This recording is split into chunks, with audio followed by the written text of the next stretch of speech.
Thank you and good evening. Thank you all for coming to this third gathering of the Central Banking Series for the Global Interdependence Center here in Madrid. We're pleased to be back and to see such a wonderful turnout. The Global Interdependence Center, for those who are unaware, is a nonprofit based in Philadelphia, housed at the Federal Reserve Bank of Philadelphia. We put on conferences across the United States and around the world, normally between 15 and 20 a year. This year we've already been in Singapore and Hong Kong. We are here in Madrid on May 1st. We will be in Paris for a small gathering roundtable. We will be in Tokyo in November, on November 13th, for a full-day conference there. In the United States, we have events, one on autism on April 10th in Salt Lake City. We have our 35th Annual Monetary and Trade Conference in Philadelphia at Drexel University on April the 21st. In addition, I would like to thank George Chichekos, former dean of the Lebeau School of Business at Drexel University, now a professor who's here with 30 of your students, George. They've been touring Madrid, seeing some of your fine sites and meeting some of your business people just from the embassy, I believe, the U.S. Embassy. They just arrived. So we'd like to thank them. I would like to personally thank Jorge Cilia, from BBVA, Vicente Montes from the Fundación Rafael del Pino, and Manuel Balmaceda, who were extraordinary effort in putting together this wonderful program. We're going to have our panelists. I'll introduce our moderator in a second. He's going to introduce the panel, and we'll go for about an hour. There will be time for questions and answers afterwards. I ask the press that is here to hold your questions and answers separately. There'll be a separate media scrum following at 9 o'clock for you to come up front and ask some questions of the remaining panelists.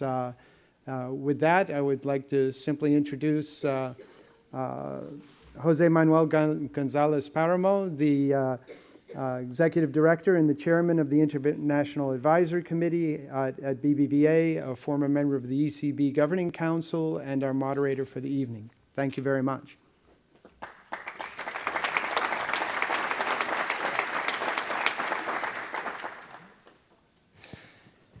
Gracias, Vicente. En representación de la Fundación Rafael del Pino, thank you very much, Michael, for your very kind words. Let me clarify, I'm not a protagonist here. We have 3 stars, and I will just try to distribute the ball from one to the other. My request to them is that they should have a relatively short initial round of, say, 15 minutes, so that we have enough time for discussing in the table and with you, for the questions with the audience. So, Vicente has spoken about the CVs of our participants today. They are well known anyway, so this spares time. So let me just say that it's a pleasure and a great honor to have here Charles Evans with us, coming from all the way from Chicago, always in the center of the intellectual discussion on issues around monetary policy. I remember the days when the subprime crisis was breaking out, and discussions about securitization in your home in Chicago. And it was very good to have this cooperation, by the way, among central banks at that point in time, just to have a common understanding of what was going on. By the way, Global Interdependence Center, what a great name these days. So he will speak first, then Peter Praet would follow. Peter Praet, good friend, companion of sufferings, but also joy from time to time, Peter. Now he represents the board of the ECB and has been a first-hand witness of the unfolding of all the unconventional measures, in particular since the QE was designed and started, but also from well before. And maybe he can illuminate us on the next steps that we have to expect coming from monetary policy And finally, a good friend of ours, well-known, former governor of Bank of Spain, and now, since a number of years, general manager of the BIS, the Bank for International Settlements, is always a great observatory of what goes on in monetary economics and finance. And they, at the BIS, have a doctrine that has been vindicated, by the way, by facts, and I presume that this continues to be the case. So perhaps from this standpoint of international monetary and finance cooperation that the BIS is, and we hope that it will be for many, many, many years ahead, we will have Jaime third. So without further ado, or let me say, just in case you would plan to skew very key things. There are 3-4 facts around that raise a lot of questions to observers of macro developments. First of all, we have a number of uncertainties at both sides of the Atlantic, but what is rather new, maybe, is the new administration in the US, and we are trying to understand the economic policy implications of this new administration, name it fiscal policy, trade policies, of course monetary policy, and maybe other aspects like trade or regulation that have an impact on macro developments. Second important thing is, well, it looks like deflation is behind us. You can never be sure, but it looks like this is a thing from the past, and this, I think, vindicates the stance of central banks being extraordinarily accommodative. But there's a big question whether the recent bounce back of inflation is just a temporary thing as on the back of commodity prices and oil, or there is a more substantive, self-sustaining, healthy rate of inflation ahead of us. Third, normalization of policy. And here it is obvious that the Fed has already started to move. The talk has been spoken, and now they are walking the walk.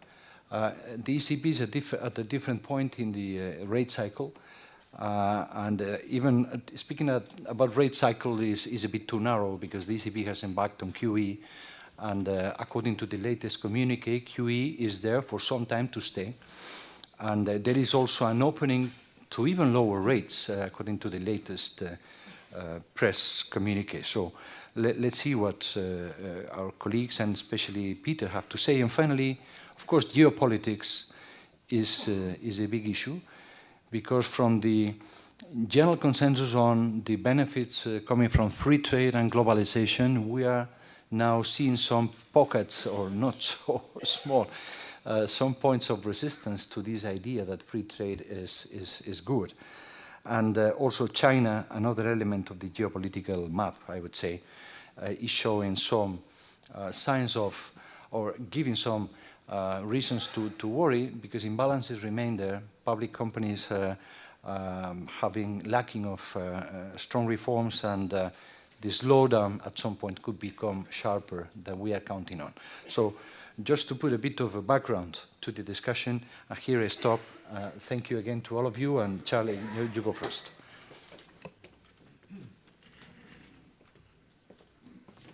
Well, thank you very much. Thank you, Jose Manuel, for that kind introduction and setting the stage perfectly from my standpoint. And it's wonderful to be here in Madrid, and I really appreciate all the times that Jose Manuel came to Chicago. I believe it was 2008 when you spoke at our International Banking Conference in the fall. And I don't think you spent as much time with us as we all would have liked, but everybody was very busy during that time period. So it's great to be part of this GIC event and here at the Rafael del Pino Foundation, this magnificent facility. Thanks so much. You know, in the U.S., the setting for monetary policy making has improved notably since the FOMC took our first rate increase back in December 2015. We've made good progress on our dual mandate objectives. Our responsibilities in the U.S. are to provide monetary and financial conditions to promote maximum employment and price stability. The unemployment rate in the U.S. has fallen to 4.7%, and inflation looks like it's well underway to rising to our 2% objective. I'd like to see it happen little bit sooner than many forecasts, but I think that's a good thing. I still worry that long-term inflation expectations are running below our 2% inflation objective. An important reflection of this progress that we've made is that the federal funds rate path is now confidently upward sloping. Although uncertainties and risks remain, the Fed's risk management capabilities against downside developments have been enhanced by strong fundamentals, stronger expected fiscal support over the medium term, and a median funds rate expectation for the end of 2018 of about 2%. If growth slowed modestly, which is not what we expect, policy could ease by reducing the expected funds rate path, take some of that slope out, or also have an outright rate cut if necessary. Nevertheless, my modal expectation is that U.S. monetary policy will evolve roughly in line with the median summary of economic projections path. Perhaps watching U.S. monetary policy will recede into a more boring spectator sport over the next couple of years. It seems likely that other policy issues in the U.S. will be at least as important. Let me make a few comments about fundamentals in the U.S. Fundamentals in the U.S. are really quite good. Labor markets are vibrant. We've got the unemployment rate down to 4.7%. Labor force participation has been moving sideways, but that's actually a little bit of a positive signal against a downward secular trend.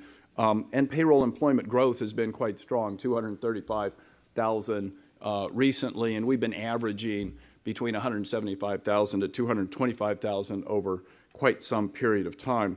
This has supported stronger consumer sentiment and spending, and there's also been a modest improvement in wages that's helped support that. Business investment, though, has been disappointing, mostly throughout the slow recovery in the U.S. At best, it's been modest capital expenditures. This always surprises me. As an economist, I know that investment lags the business cycle, and that's sort of the way it goes. But I would have guessed after such a dramatic downturn where the unemployment rate went up to 10%, where consumers were challenged by having larger balance sheets than they really wanted, and they had to work it down, while businesses were able in the U.S. to cut their workforce dramatically. Month after month during the downturn, we got cuts of 600,000, 800,000, until by the summer of 2009 we bottomed out, and businesses had become leaner and were able to work off their balance sheets so that they were strong and they could grow if only there was enough of a spark. And so I would have thought that they would have led the way out to help consumers back to employment and consumer spending. But in fact, it seems as if the headwinds were so strong, the consumer had to make themselves better off, and then that dragged business along. So I'm always surprised by that, but it's mostly been a strong consumer in the U.S. Let me touch on a few topics, and they're quite related to the ones Jose Manuel mentioned. Uncertainty, lower trend growth in the U.S., inflation performance, and our upward sloping funds rate path. First, uncertainties are actually pretty high in the U.S. Uncertainties today are much different than what we faced over much of the post-crisis period, though. During that period, we had our own financial crisis and the uncertainty that came with that, the balance sheets, the consumer mortgage debt, and all of that. On top of that, we had the European sovereign debt crisis beginning in 2010, the U.S. debt limit showdown beginning in 2011. We've suspended the debt limit until just a few weeks from now, so we'll have to see how that proceeds. And the downshift in Chinese growth over recent years, from double-digit growth down to something in single digits. All of these posed important downside risks to the outlook. Today, some downside risks certainly remain, but they don't seem as intense as the list I just rattled off. And what's also different today is that we can point to more notable upside growth potential in many scenarios. Foreign economic growth prospects are looking better than they have for some time. The new administration has many fiscal proposals before Congress. The precise details of any final legislation remain unclear, and we'll have to see how that plays out. For example, tax reform legislation is expected, but many details are still up in the air. Although U.S. tax reform may reduce tax inefficiencies for businesses and allow them to focus more directly on better business processes, we should keep in mind that even transitions to a higher level of growth may involve disruptions of existing resources in certain locations. Resources end up being reallocated across sectors, regions, and borders This usually takes time, and the process could involve idling of some resources for a period of time. And that's under the best case scenario. Now, this brings me to the status of trend growth in the U.S. As I've spoken on for over a year now, trend growth for the U.S. is going to remain lower than most would prefer, most in the U.S. for sure. Changing this requires some truly astounding turnarounds in demographic and technological trends.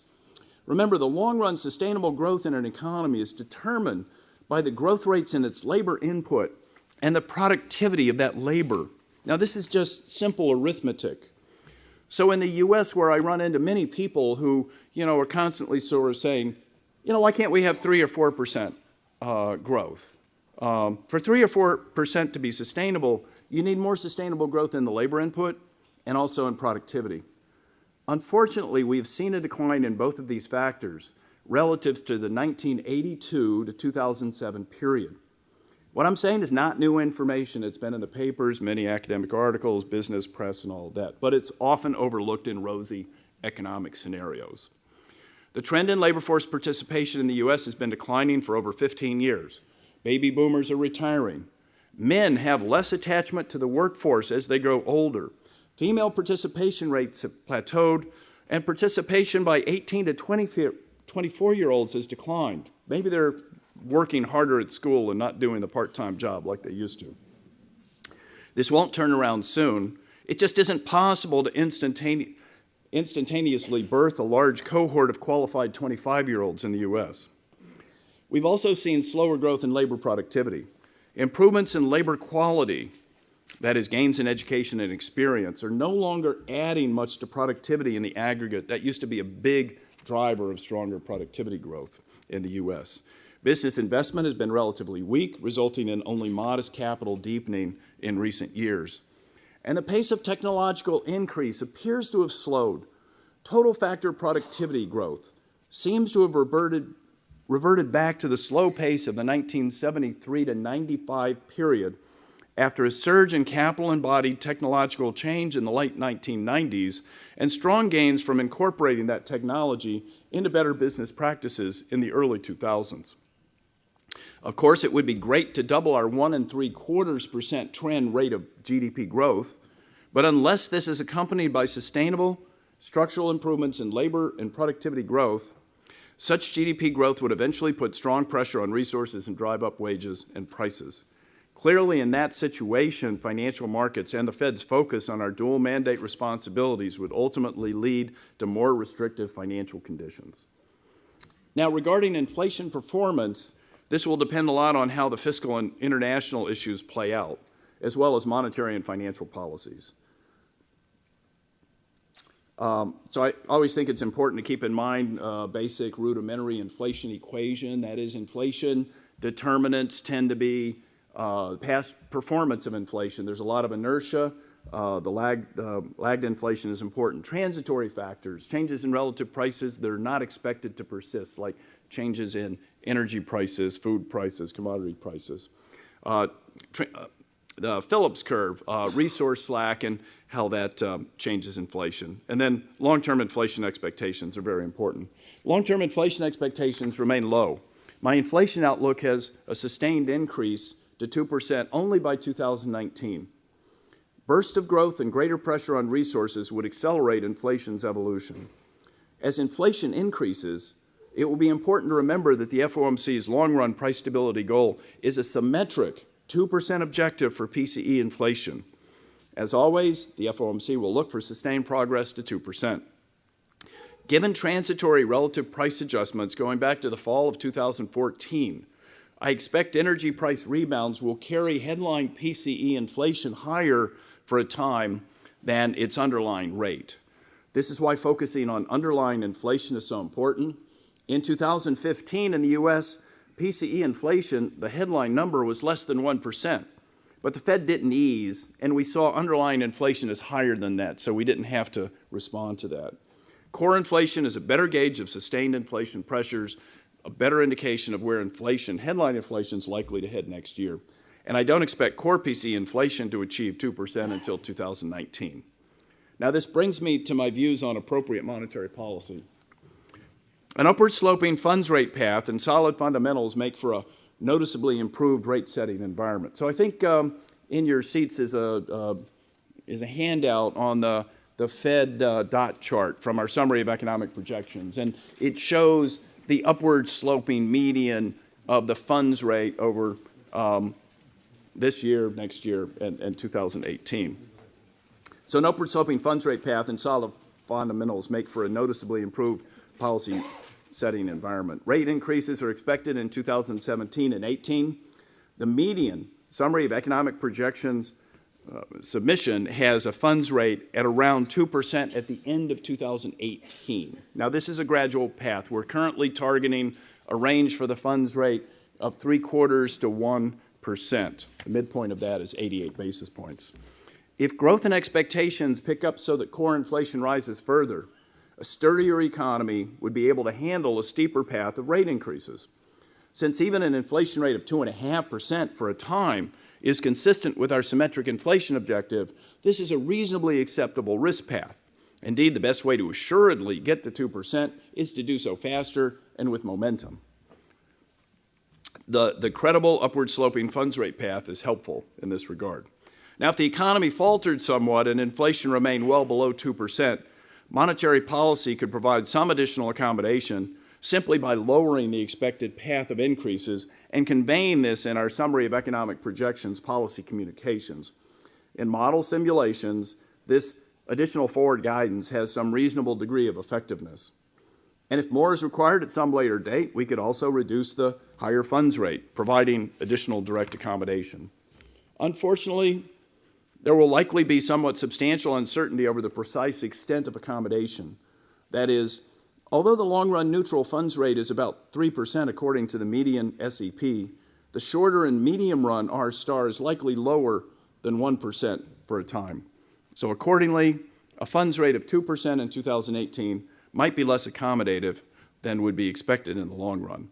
And some of the steady path of increases envisioned for the funds rate represents an expectation of chasing a gradually rising path for R star upwards. In such a case, gradual increases in line with this increase in R star would simply maintain the monetary policy stance. So I'm quite optimistic that the U.S. setting is much better than it's been in past years, and that we should be raising the funds rate over the next couple of years. I have some other comments prepared on our unconventional policies, but I think I'll hold back because we'll probably get into that, so try to reserve some time for question and answers. So thanks very much.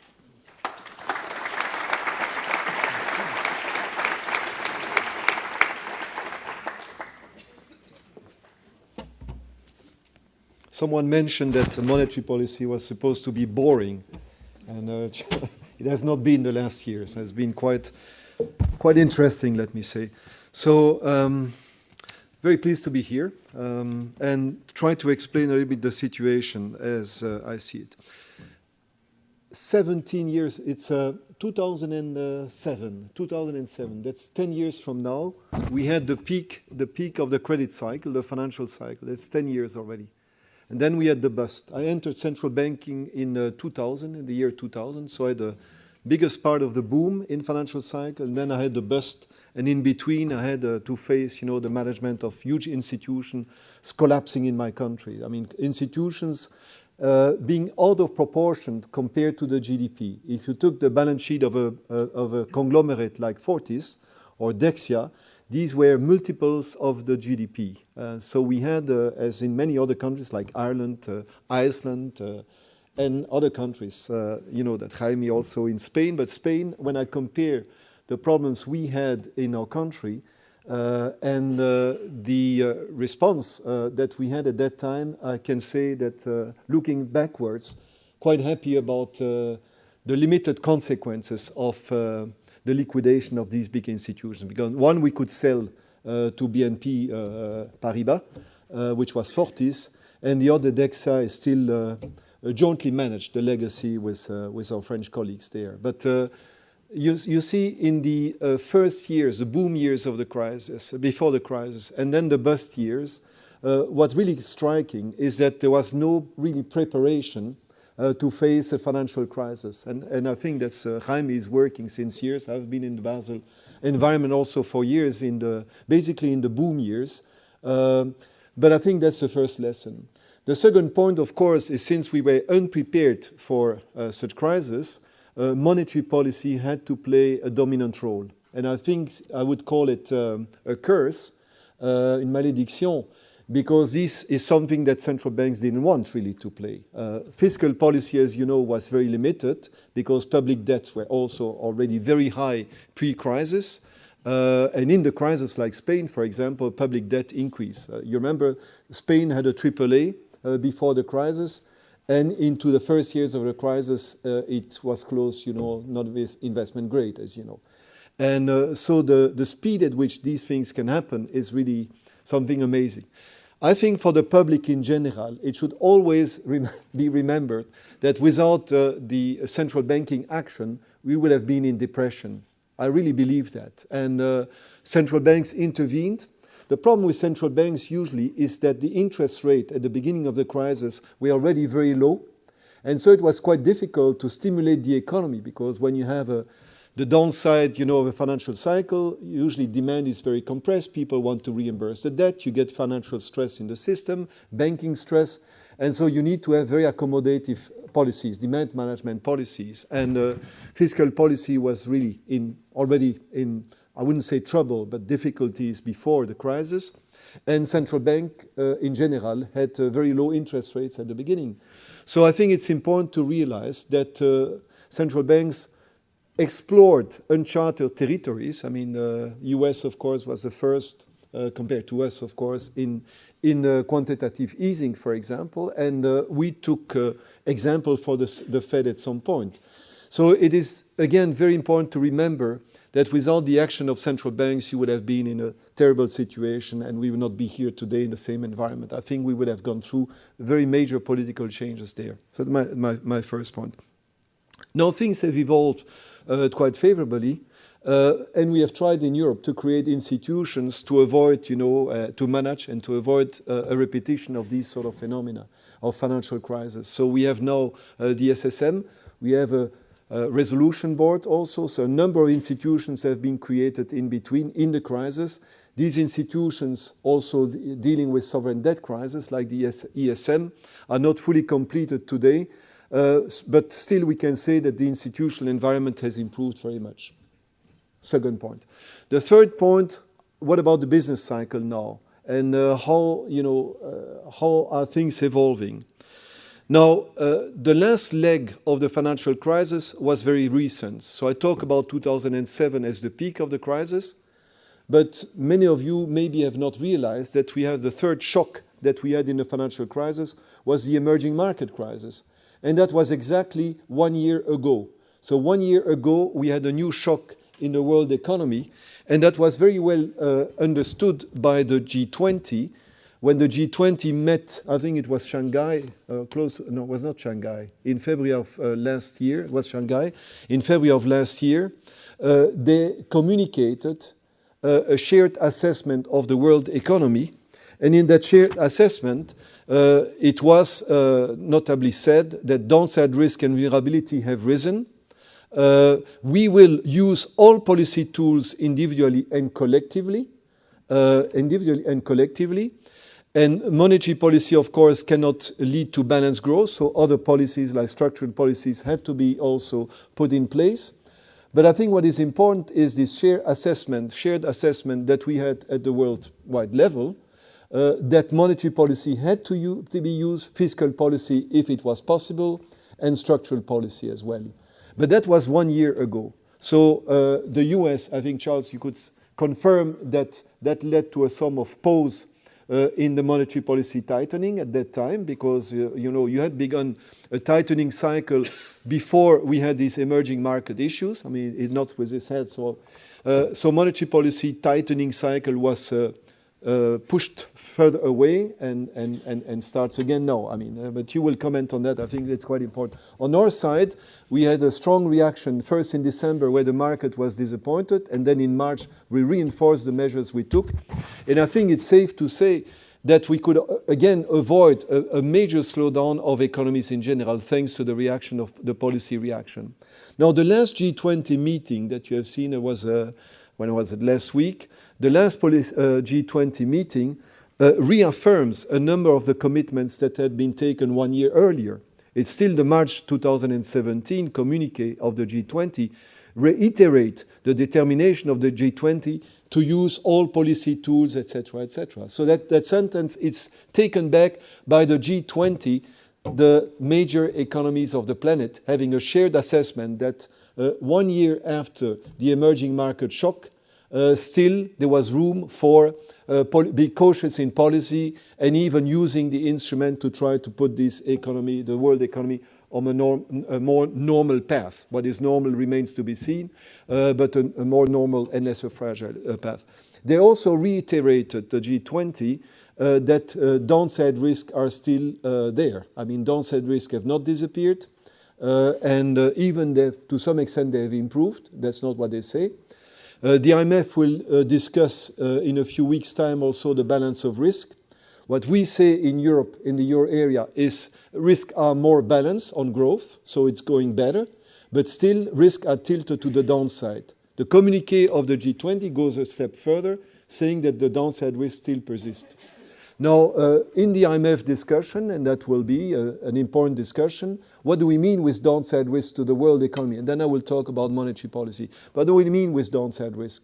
I would say that in the short run, for cyclical reasons in Europe, the downside risks have clearly diminished. And I would say even from a business cycle point of view, there are some upside risk on the projections. So the Q1 and Q2 of this year are quite good.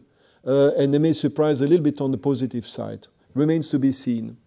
On the other hand, if you take a little bit longer perspective about the risk, you would conclude that downside risks are still very persistent. And basically this has to do with the fact that structural reforms have stopped, in most countries of the world. There have been quite a number of structural reforms in countries like Spain also in the environment of the crisis.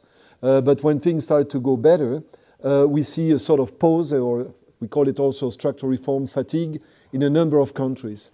See, Cathy Mann is also here. I mean, the OECD is also one of the messages you have expressed, is that structural reforms, has slowed down in a number of countries recently.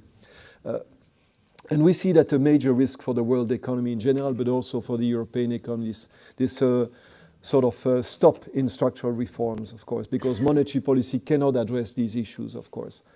Now, when we look a little bit about our projections, we are more confident in our projections. So we see basically the figures are the same as the one we had a few months ago, but we are more confident in these figures. In spite of the fact that oil prices have increased, in spite of the fact that the real disposable income of households, the growth has diminished because basically inflation has gone up and the nominal disposable income has not accelerated. So the real disposable income has slowed down a little bit above 1%.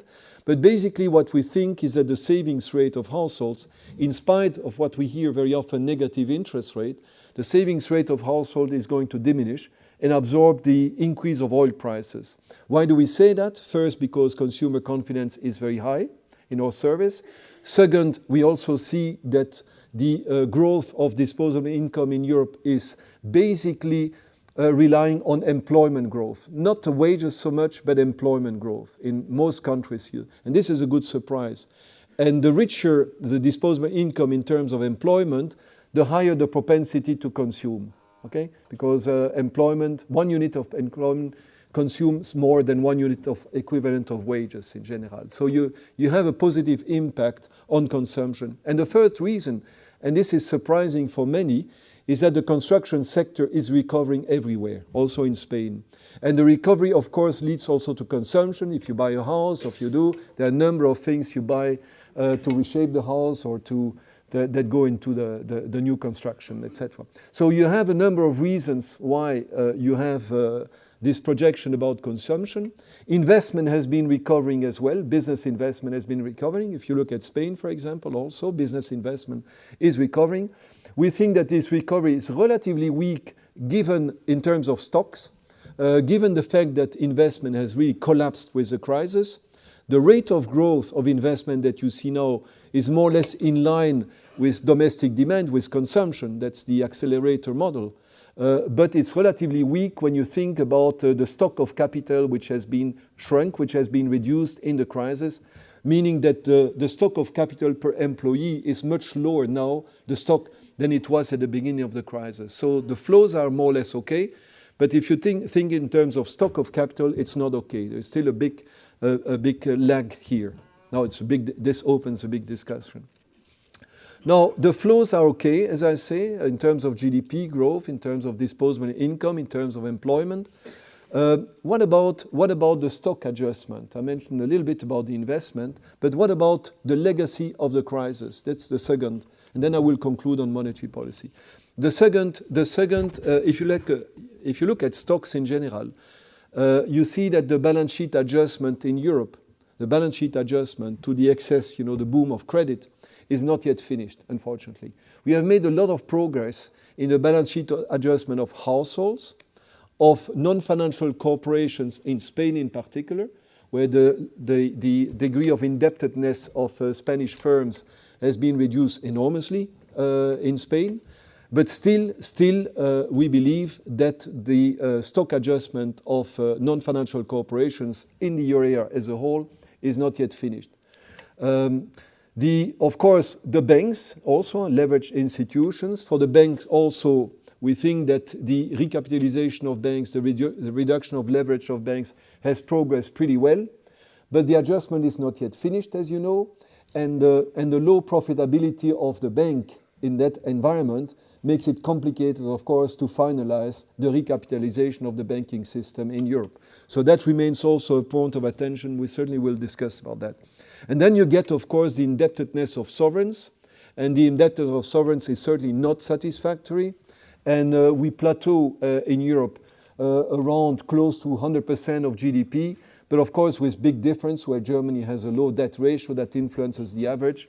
But the debt ratios and the debt sustainability remains of a number of countries remains an issue. Now, what about monetary policy and all that? I think monetary policy will benefit more in the future of the fact that we have now a single supervisor in Europe, that we have a better resolution framework, which has not, by the way, been really tested now. But our institutions have been improved. They are not finalized, unfortunately. I think that remains a big risk in our environment. But we have progressed very much in the institutional reforms in Europe. Unfortunately, they are not completed, so I would not be fully satisfied by that.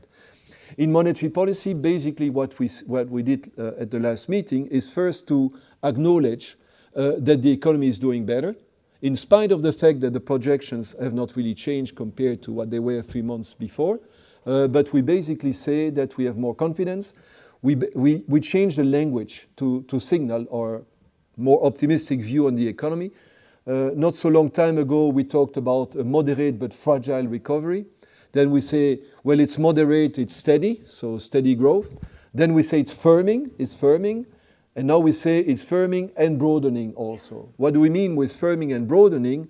Well, we see when you look across countries, almost all countries are growing now. The dispersion across countries has been reduced, so they all grow above the potential, so a bit below 2%. Spain is above. And also across sector. You see also when you look into sectors, manufacturing, construction, and services, but within manufacturing, within services, construction is a bit different, but you see that the economies are growing. So we also have communicated that. See Diego there. You have worked, someone of the staff, a Spanish colleague here, has worked a lot on this idea of broadening the recovery. It gives us all confidence. Why do we maintain the very accommodative monetary policy stance, and why did we, in our guidance, reaffirm exactly the same, the guidance, and we repeated the guidance about rates, low or lower, also about our intention to continue our purchase program until the end of this year or beyond if needed. Why did we do that? Well, basically because this recovery that I mentioned here is conditional upon very easy monetary and financial conditions in general. So they are conditioned on the policy that we follow now. So we are going to look, of course, of the firming of recovery. If you take accommodation, are you getting the same results? Did the economy reach what some call the escape velocity, where you don't need support? We don't believe that in the Governing Council, that we have reached that stage yet. As well for growth, as well for inflation. We say, as Charlie also mentioned, for the United States, which is more advanced, much more advanced in the cycle than we are, because we had 2 recessions actually. You had the first one, the 2009, but we had a double dip in Europe. We say that we are not yet at this stage, but we start to communicate a number of more positive messages on the economy. But we say it's still conditional on. So we also say that it's premature to talk about exit. It is these policies have to continue for a while, and we are reassessing the situation constantly. And the forward guidance, that for that reason, has not been changed in the last Governing Council. Now, that we have to prepare for the future, yes, that's always true. That we have to prepare for the time when we exit, that's also always true. But the time has not yet come now to change our policy stance. But we are going to see if the confidence indicators that are very good, actually, will be confirmed by hard data. And then we will see a little bit how the cycle evolves during this year. It's a crucial year, as many years. They're all crucial years. And this is a year where we start seeing light at the end of the tunnel.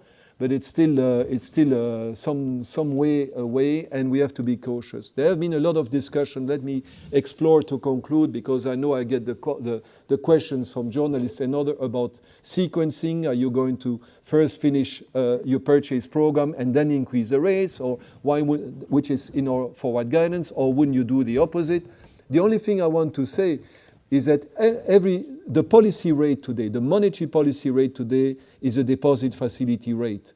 It is the deposit facility rate. When you have an excess liquidity close to 2 trillion of euros in the system, the money market rates that determine the risk-free curve, all over the curve, is a DFR, is a deposit facility rate, which is minus 40 basis points. Any communication on the deposit facility rate is a signal on the monetary policy stance. And there should be no ambiguity on this. That's why we are very careful about any signal about the DFR, because that's the policy rate that you have today. The logic in the US, I say personally, and I think that's shared, the logic in the US to start first tapering when the day comes and then to move the interest rate is very logic. The logic is very strong. And I say, of course, we have a package where you use at the same time rates and purchases of assets. So it's a combination that leads to the financial conditions which support the economy, of course. But you have to be very careful in the guidance that you have, because all the signals that you may give on the short-term rates will influence the whole risk-free curve. So you have to be very careful on this. And I say the logic is a very strong logic to start, as we say in the guidance. Of course, you always reassess the situation, because we also say this is an expectation. Of course, with all the information we have, you never know what can happen, but this is the most likely thing that will happen. I think there is, as I repeat again, a strong logic in the sequence of our forward guidance. And I think I take this opportunity to say it again. Thank you.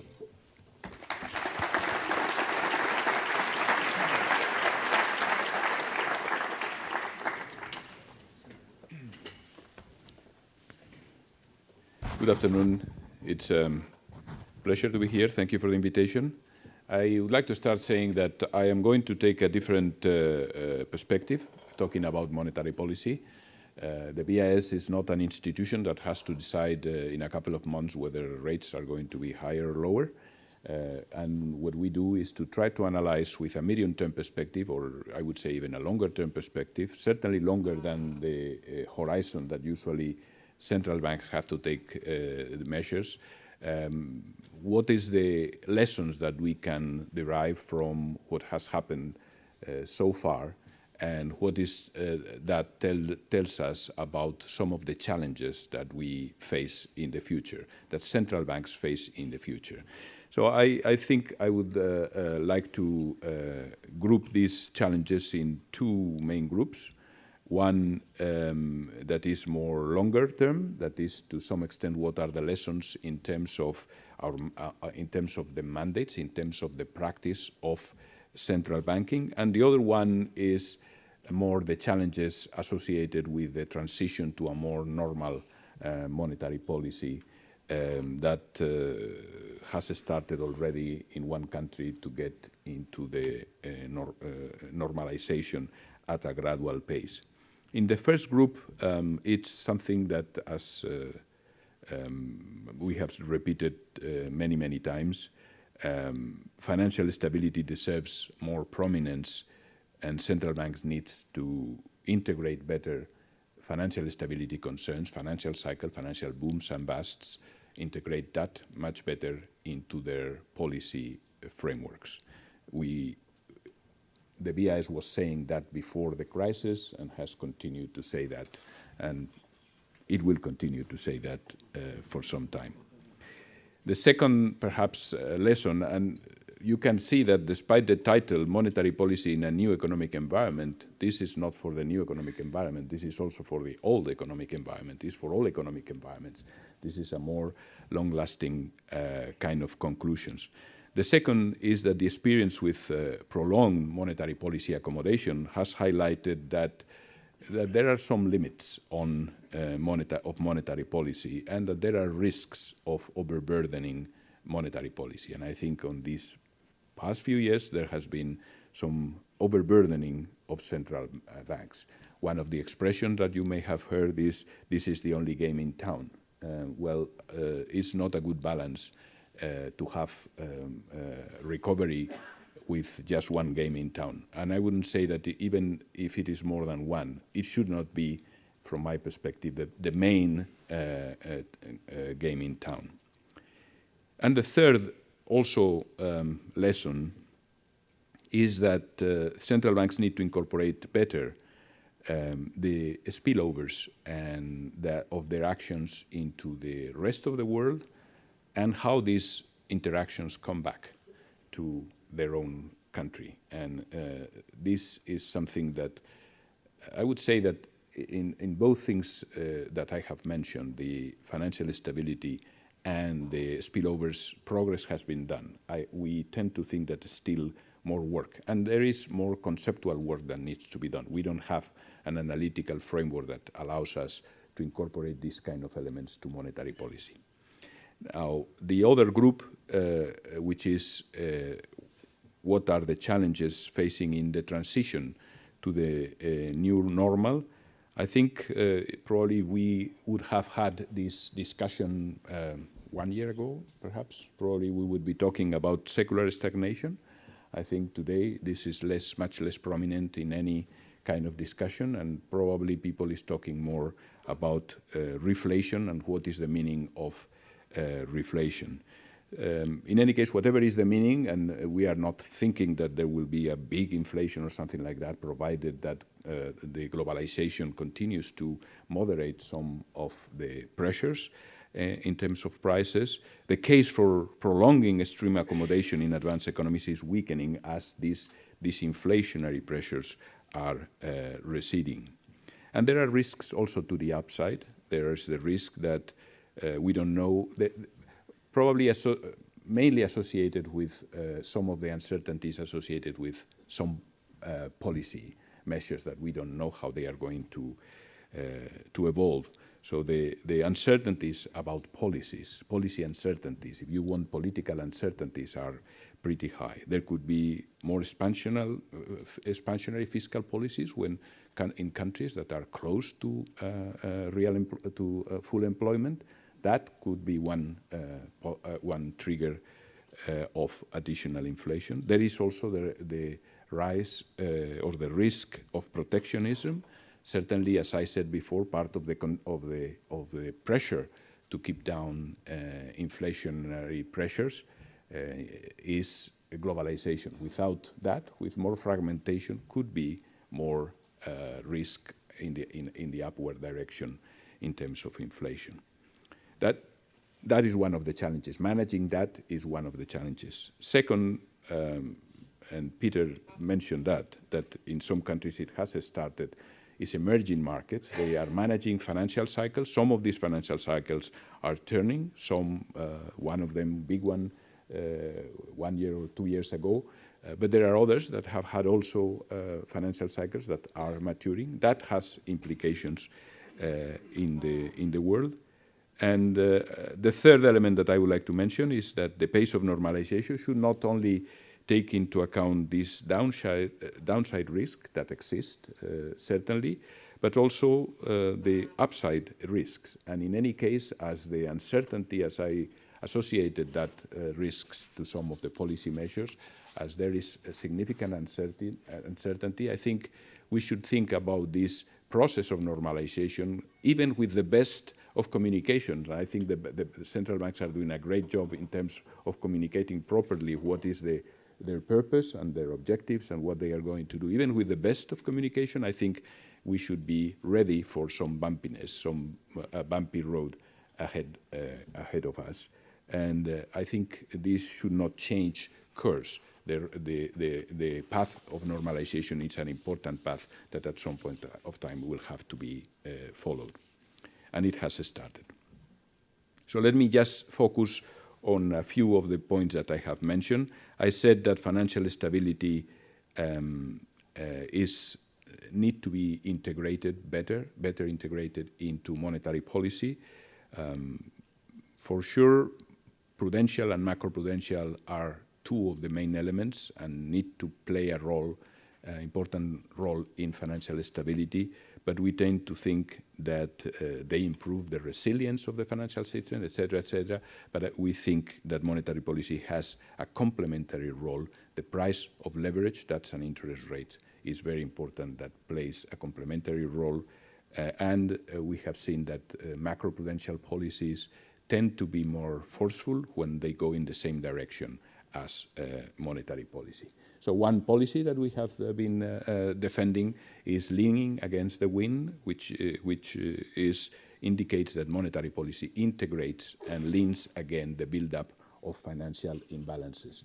What we have found is, in our analysis, is that if this is not done suddenly when you think that you have risk, but continuously, systematically along a long period of time, this produces some positive results, not only in terms of financial stability, but also in terms of managing the economy. Lower variability on the output and a better control of the whole process, of the other objectives of the main objectives, I would say, of central banks.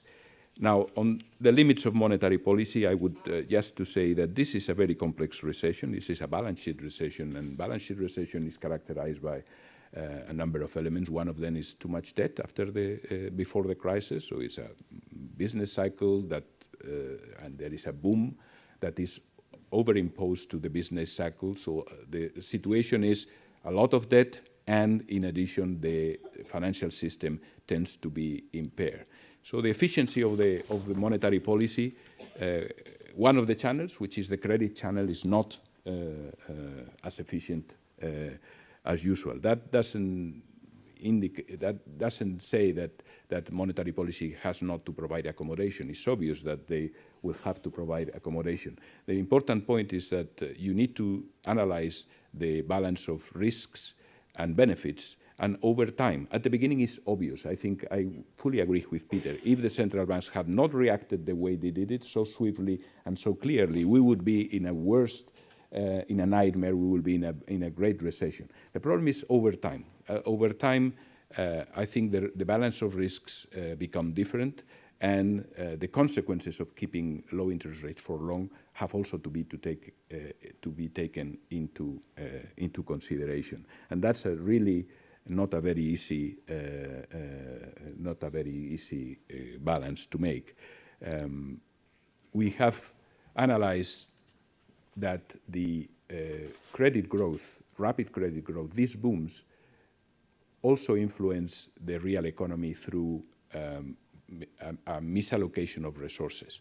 Misallocation of resources implies that in these credit booms, some resources, too much resources are allocated to sectors that are in the bubble and will come down. And this implies that this affects productivity growth. So in addition to all the reasons of why productivity growth is low, there is an additional reason that is associated with the financial cycle, which is booms tend to create this misallocation of resources, and therefore tend to create this lower productivity growth. What we have found, and it was interesting, is that first the amount is significant, so it could explain an important part of this decline of productivity growth that started well before the crisis, and second, that it is persistent after the bust. So it persists after the bust, and I think this is an important element of why it is important to consider also the risks of keeping the price of leverage low for an excessive period of time. And my third element that I was mentioning was the global spillovers. I think we are in a globalized world. We need to, the risks are of a global nature. What the big central banks do have global implications, and it is very important that these spillovers are considered in taking these decisions. Sometimes we tend to think that it is not enough to have your house in order. You have to contribute to have the neighborhood in order. That is, you need to have to also contribute that the situation is, and even for your own interest, because this will feed back to you. So I just would like to finish with my reflection on the transition to the new normal. I already mentioned that we would not be discussing reflation. We will be discussing secular stagnation.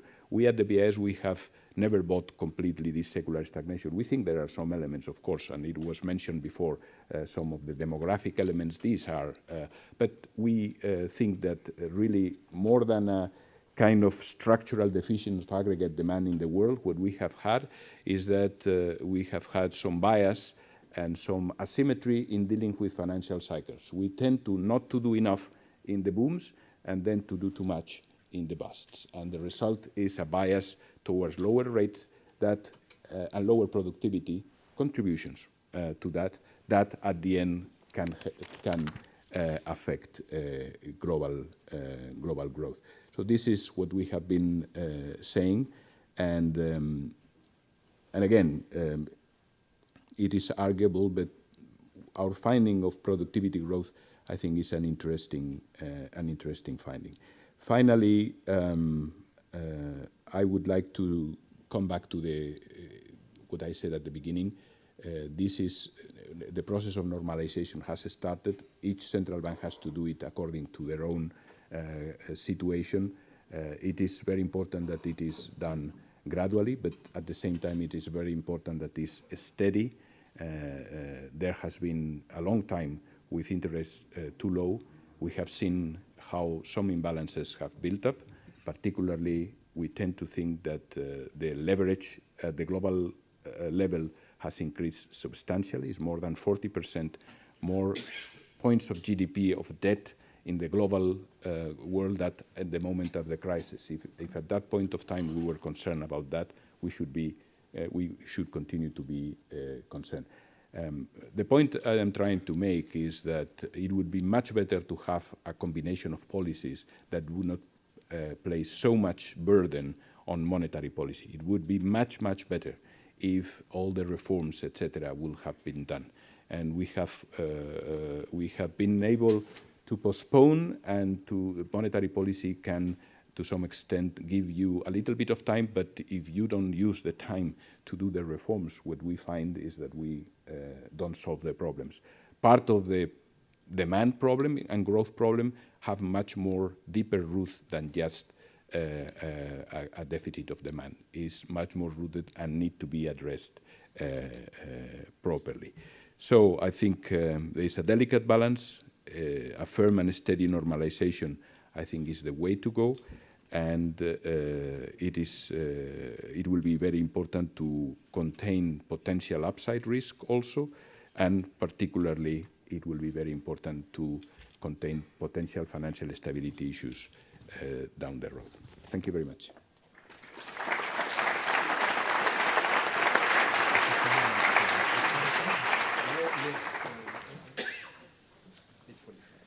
Okay, very well. I was just checking. We have close to 45 minutes to discuss the very many points that have been made. So in order to break the ice, let me start with 2 questions to each of the panelists, just to warm up friends that are at the other side. Very simple and short questions. First of all, Charlie, on unemployment, I think recently you've made a defense of being gradual in the exit, and perhaps to the point of going beyond the unemployment target for a while just to push inflation a little bit up. Could you expand on this?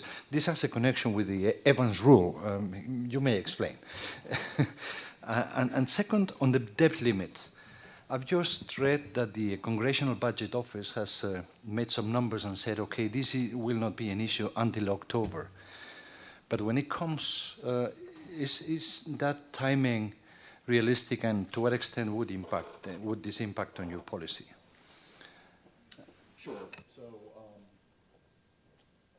let's see, do I need to hit a button? Yeah. Okay.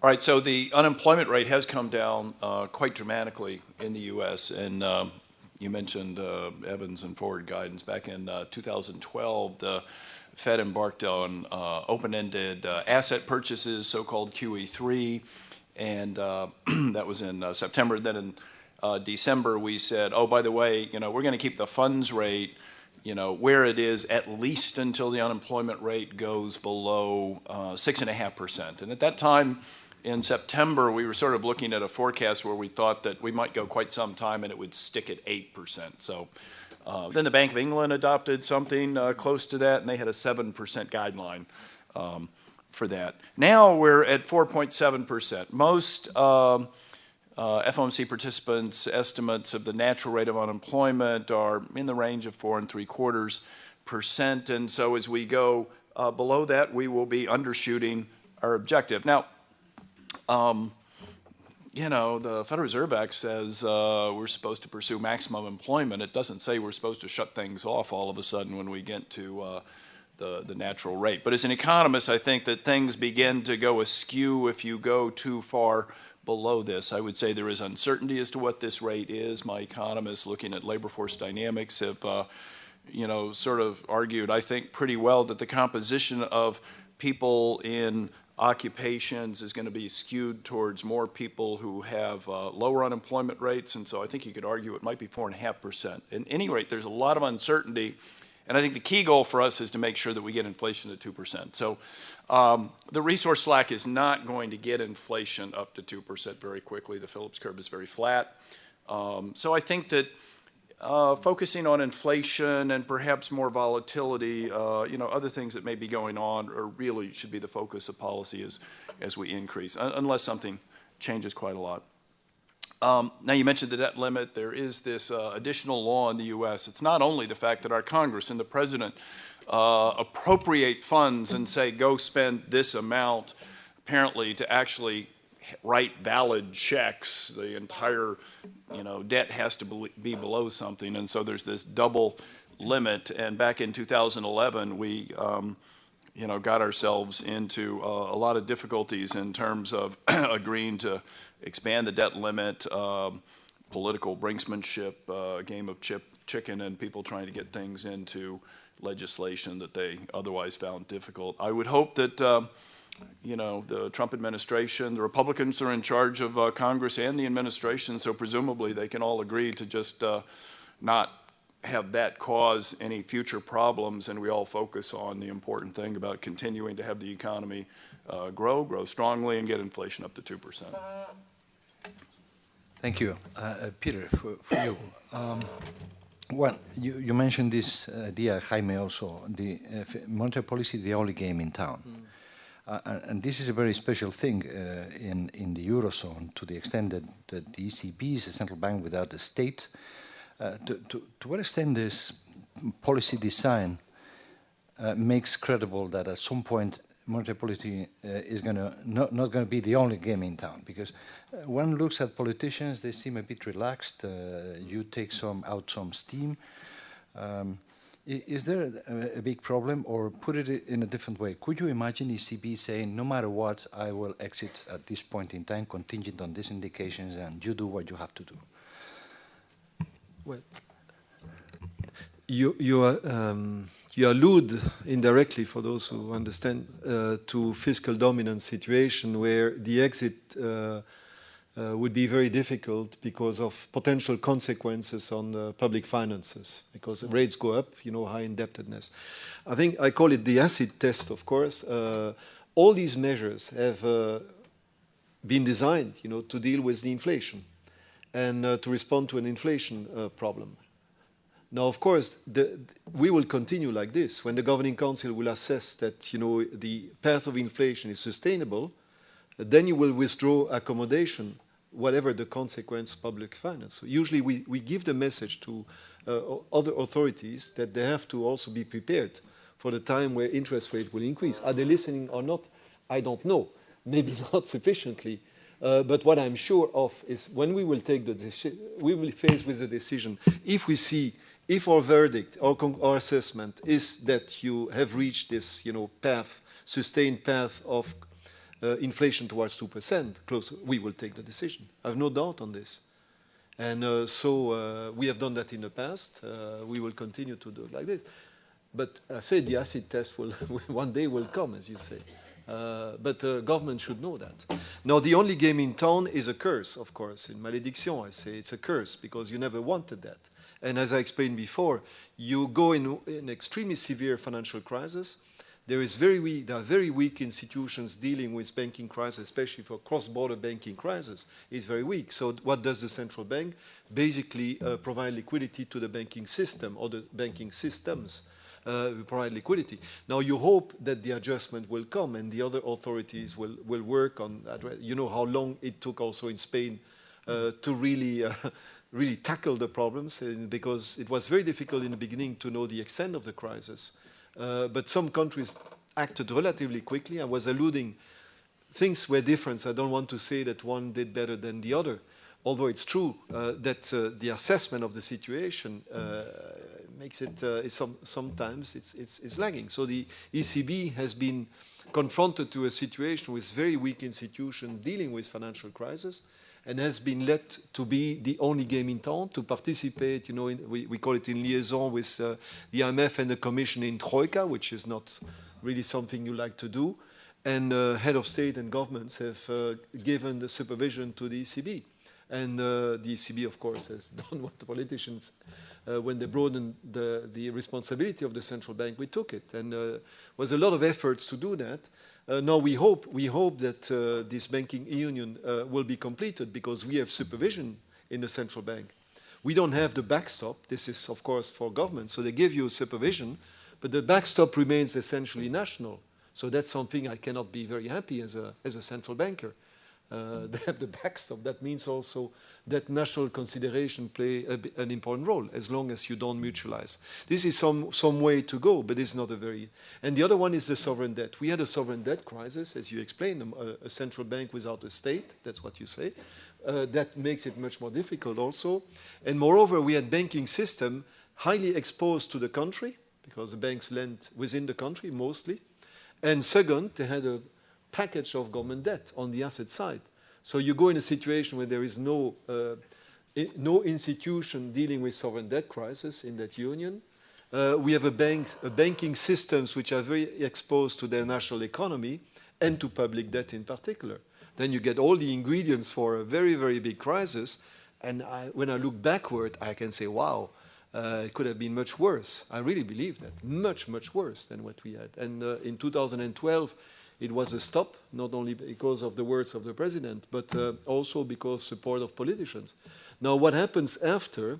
So you support the economy, you continue, and Jaime has a point, of course. At some point, you would like to see the other actors tackle the real problems which were behind the cycle. That means the slowdown of productivity, which started before the crisis, the misallocation of resource, etc., etc., etc. So monetary policy is not going to solve all these things. It buys you time. It avoids, extreme stress to materialize in financial crisis. That you can do. It supports demand. Yes, it supports demand. But beyond that, there is not much, and that's the warning also. The warnings of the BIS, rightly. Thank you. You also replied to the second I was about to yeah, make, very good, which very has good. to do with banking union and monetary policy. So, I think that's thank you. Jaime, two things. On emerging market economies, you mentioned them. In the past, one of the root causes of crisis was the mismatch in currencies. To what extent do you think that policymakers have been sensitive to that so that they are better protected than in the past against the volatility of the dollar, let's say? And the second has to do with the leaning against the wind, because I think intuition says, okay, there is a lot of wisdom in that. The BIS, I think, should be more open in promoting this view that there are benefits that are hidden in the usual discussion. But how could you embody in a relatively simple rule this philosophy?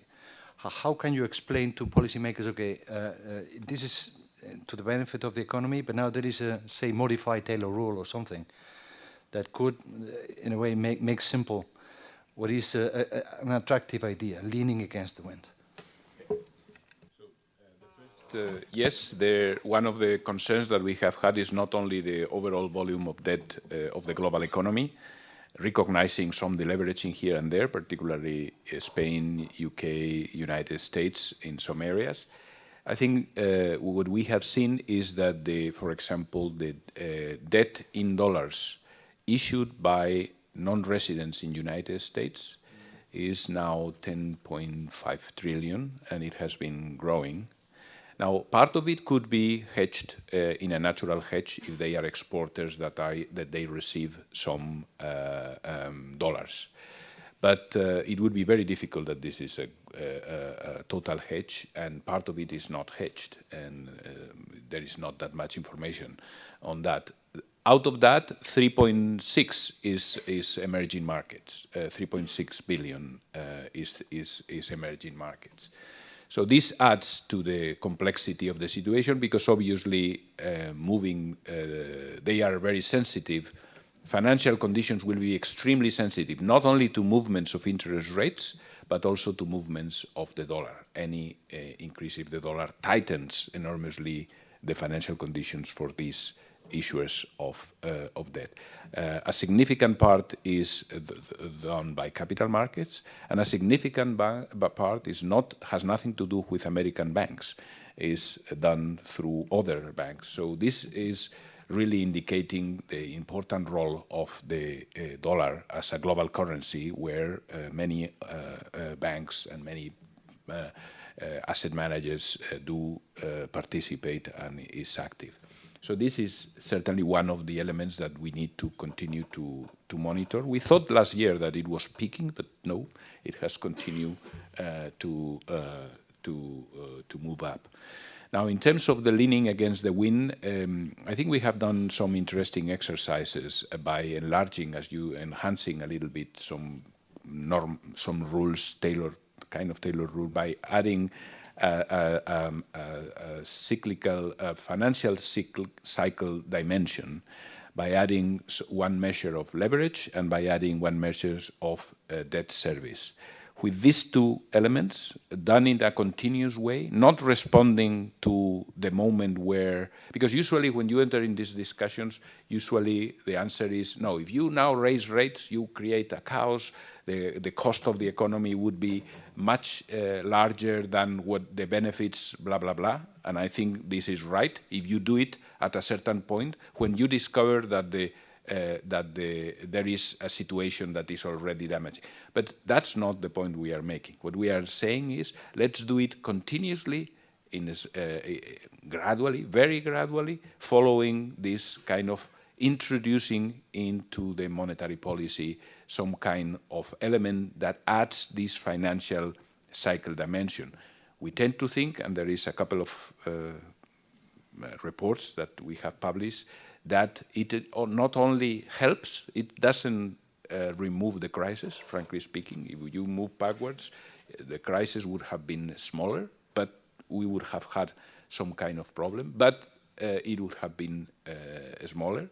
And the benefit in terms of output growth and in terms of inflation also would have been better. Of course, you can make, with analysis, you can backtest and do many things. But I think it is there is some support from these numbers that support what I think is an interesting idea, as you said, which is it is important to lean against the build-up of financial imbalances from the beginning and not waiting to clean up the mess afterwards. Unless you have a very pressing desire to reply to each other or to nuance what you said before,